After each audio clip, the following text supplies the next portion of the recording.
یا قطب وحدت بھی کہلاتا ہے۔ اب جو پرفیکٹ ہوتا ہے یعنی کامل افراد جو ہوتا ہے وہ کیا کرتا ہے، ترقی کرتے ہوئے مولا علی کے قلب سے رسول اللہ کے قلب تک چلا جاتا، اور مولا علی کے مشرب سے ترقی کر کے رسول اللہ کے مشرب پر آ جاتا۔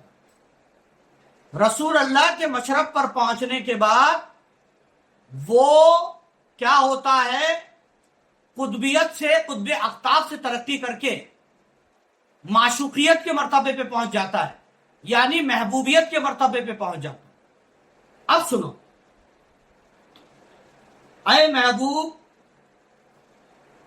لیکن قطب مدار بعض اقطاب ان کو جانتے ہیں، اور یعنی وہ حضرات جو قطبیت سے ترقی کر کے فرد اور فردیت سے ترقی کر کے مقام محبوبیت میں پہنچ جاتے ہیں، جو قطب مدار وجہ تفرد علی کرم اللہ وجہ پر ہیں، سلوک میں ترقی کر کے حضرت رسالت پناہ صلی اللہ علیہ وسلم کے مشرب پر پہنچ کر قطب حقیقی کے مقام پر پہنچ جاتے ہیں۔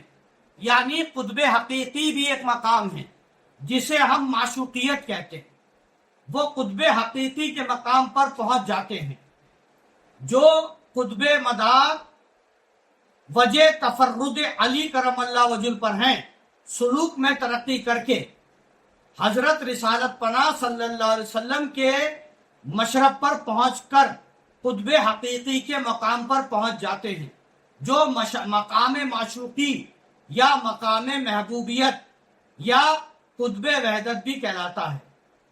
اے محبوب، حضرت چراغ دہلی کے مرید بحر المعانی میں لکھ رہے ہیں، جن کا نام محمد بن جعفر نصیر حسینی ہے۔ حضرت چراغ دہلی کے مرید، یہ حضرت چراغ دہلی کے مرید ہے محمد بن جعفر نصیر حسینی۔ یہ بحر المعانی میں اپنے مرید کو مخاطب کر کے لکھ رہا ہے، محبوب، کل اولیاء میں سے دو حضرات، ایک حضرت خواجہ نظام الدین اولیاء اور دوسرے جو ذات سے محبوب ہوئے، محبوب الہی ہوئے، اور دوسرے حضرت شیخ عبد القادر جیلانی جو صفات سے محبوب ہوئے، یہ اس مقام پر پہنچے ہیں، سب سے آخر مقام پر۔ معشوقیت کا جو مقام ہے وہ سب سے آخر مقام ہے، محبوبیت کا جو مقام ہے وہ سب سے آخر مقام ہے، ولایت کا سب سے آخری مقام ہے، اور محبوبیت یا معشوقیت کے مقام پر دو اولیاء پہنچے ہیں، ایک معشوق فی الذات ہوا، ایک محبوب فی الذات ہوا، دوسرا محبوب فی الصفات ہوا، معشوق فی الصفات ہوا۔ یعنی کل کائنات میں دو اولیاء معشوقیت کے مقام پر پہنچے، محبوبیت کے مقام پر پہنچے، ایک محبوب فی الذات ہوا، دوسرا محبوب فی الصفات ہوا۔ یہ دونوں حضرات جلدی جلدی ترقی کرتے ہوئے محبوبیت یا معشوقیت کے مقام پر پہنچ گئے۔ یعنی دونوں حضرات کا مشرب روح احمد تھا، یعنی حضرت محبوب الہی نظام الدین اولیاء کا مشرب بھی روح احمد یعنی رسول اللہ صلی اللہ علیہ وسلم کی روح تھی۔ ان دونوں حضرات کا مشرب روح احمد تھا، یعنی روح محمد تھا، یعنی ان دونوں حضرات کا مشرب روح احمد صلی اللہ علیہ وسلم تھا۔ ایک دن یہ فقیر دریائے نیل میں خضر علیہ السلام کے ساتھ کشتی میں سوار تھا۔ کون؟ جنہوں نے بحر المعانی لکھی ہیں اور جو حضرت خواجہ نصیر الدین چراغ دہلی کے خلیفہ ہیں، شاہدان لا یزالی کے متعلق گفتگو ہو رہی تھی۔ جو اللہ کا دیدار کرتے ہیں ان کے بارے میں گفتگو ہو رہی تھی۔ اس پیش حضرت خضر علیہ السلام نے بھی یہی فرمایا کہ حضرت محبوب الہی نظام الدین اولیاء مقام معشوقی میں تھے، اور شیخ عبد القادر جیلانی صفات سے معشوق تھے، اور ان دو حضرات کی مثل کوئی دوسرا نہیں ہوا۔ باقی تمام حضرات نبی علیہ السلام اور حضرت علی کرم اللہ وجہ کریم کے طفیل مقام فردانیت میں تھے۔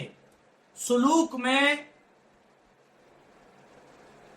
عمر نے، یعنی ان کی ایج فیکٹر نے ان کے ساتھ وفا نہ کی اور عالم بقا کی طرف رحلت کر گئے، یعنی اگر ان کی عمریں زیادہ ہوتی تو وہ بھی مقام معشوقیت پر پہنچتے۔ بحر المعانی میں یہ بھی لکھا ہے کہ حضرت خواجہ بایزید بستامی اور خواجہ شبلی، ابو بکر شبلی بھی مقام محبوبیت میں پہنچ گئے تھے، اور ممکن ہے کہ جسے اللہ تعالی چاہتا ہے اس مقام پر پہنچاتا ہے اور اس نعمت سے بہرور کرتا ہے۔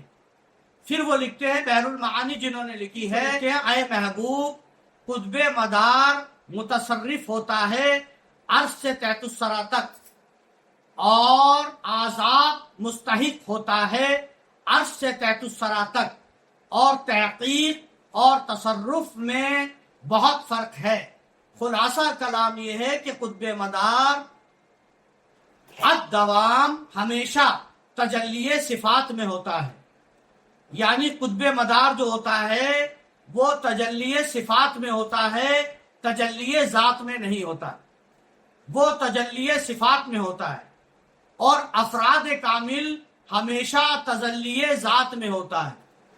قطب الاقطاب کا مرتبہ اس لیے چھوٹا ہے، حالانکہ وہ مالک ہے عرش سے تحت الثری تک کا، لیکن اس کا مرتبہ اس لیے کم ہے باطن میں کیونکہ وہ تجلی صفات کا حامل ہوتا ہے۔ اس کو جو تجلی حاصل ہوتی ہے وہ تجلی صفات رب العالمین ہوتی ہے، اور فردان حقیقی جو ہوتا ہے وہ تجلی ذات کا مظہر ہوتا ہے، اس پہ تجلی ذات ہوتی ہے، اس لیے اس کا مرتبہ قطب الاقطاب سے بڑا ہوتا ہے۔ اب سمجھ لو آپ کہ ذات والے کا مرتبہ صفات والے سے کیسے بڑا ہوتا ہے۔ دوستوں، قطب مدار ہمیشہ تجلی صفات میں ہوتا ہے، اور افراد کامل یعنی پرفیکٹ افراد ہمیشہ تجلی ذات میں۔ بس قطب مدار خاص ہوتا ہے اور افراد اقصر خاص ہوتا ہے، یعنی خاصم خاص۔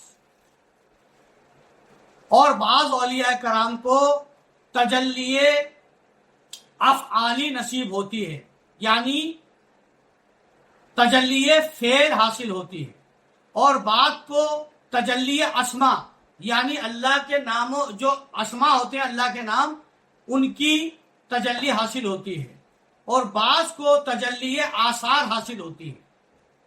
بس بعض مقام محمد ہوشیاری میں ہوتے ہیں، بعض مقام شکر مہدیت یا استغراق میں ہوتے ہیں، یعنی ہوش کا جو مقام ہے وہ مقام محمد ہے، یعنی شکر کا جو مقام ہے وہ مقام محمد نہیں ہے۔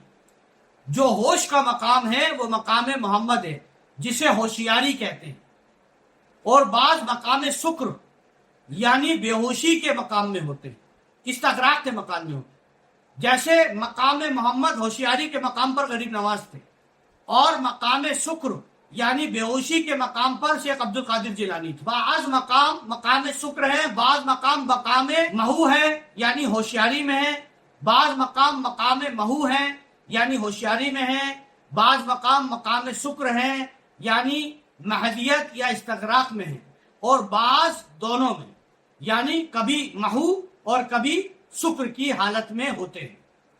اور اولیاء کرام کے یہ مقامات عالم کثرت میں ہوتے ہیں، بہت بڑی کثرت میں یہ مقامات ہوتے ہیں، لیکن اہل فردانیت کو ان مقام سے باہر تجلی نصیب ہے، اور فردانیت لا مکان ہے، فردانیت کا جو مقام ہے وہ لا مکان ہے۔ دوستوں، قطب الاقطاب تک جو مرتبہ ہے وہ مکان ہے، لیکن فردانیت کا مقام جو ہے وہ لا مکان ہے۔ لا مکان والے کا مطلب یہ ہوا کہ جو اس کو پھر عرش سے لے کے تحت الثری سے کوئی مطلب نہیں، اس کو کوئی حکومت نہیں کرنی، وہ مقام لامکان تک پہنچ گیا۔ جیسے میں نے بتایا کہ ایک بہت بڑا نور ہے جو کل عالم میں نہیں سما سکتا، ایک چھوٹا سا نقطے کے برابر نور چلا اور اس بڑے نور میں ٹک کر کے گر گیا۔ اب مجھے ڈھونڈ کے بتاؤ بڑے نور میں سے چھوٹے نور، نکال کے بتا سکتے ہو؟